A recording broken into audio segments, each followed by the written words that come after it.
Okay, welcome to my class. In continuation with Unit 3, Measures of Central Tendency, we are doing partition values now.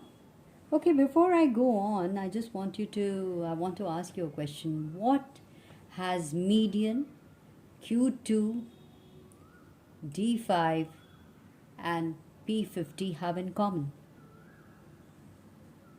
Well, they are the mid value, they are the midpoints. Okay, so now, okay, in this we are going to find out, we're going in the continuous series deciles.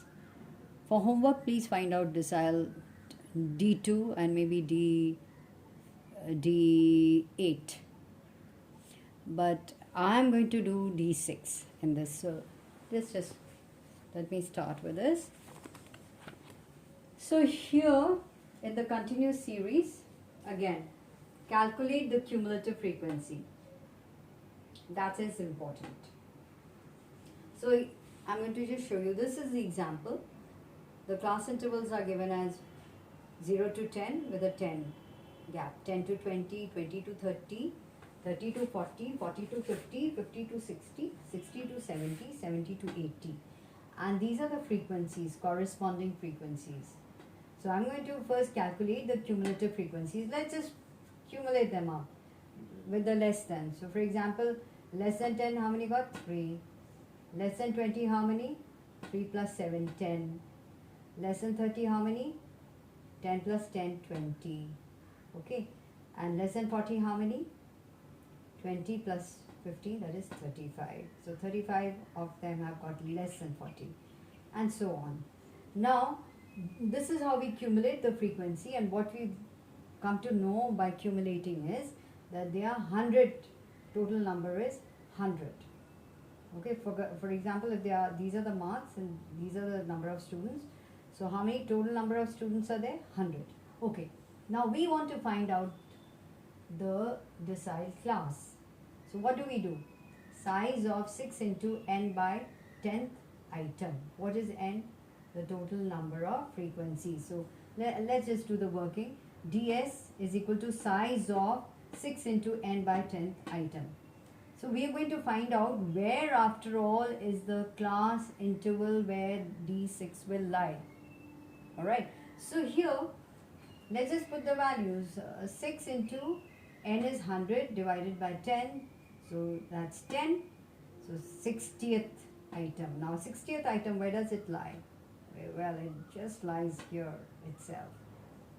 So corresponding to that, we have the class interval 50 to 60.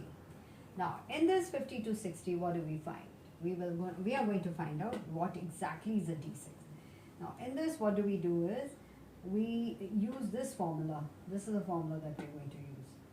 So, L1 plus 6 n by 10 minus Cf into I upon F. Now, what is L1 here? 50. Okay. And we've already worked this out. 6 n by 10 items. So, that is the 60th item, alright, 60. And before that, the CF is 45. So I write down CF is of the previous to that. That is 45. And the frequency of the decile class will be, the 6 decile classes, 15. So I write 15 into 10. So work it out like this. And the D6 comes out to be 60. So these are the partition values, and I hope that you've understood. Same way with the percentiles, but because it's not so important for your exams, I will not be doing that right now. We'll now head on to what is the measures of dispersion in the next class. So for this, please do this example. And you also must do one illustration from your book and any numerical as an exercise from the exercise. Just to, with that, I'm sure it stays a little better in your mind. So that matters.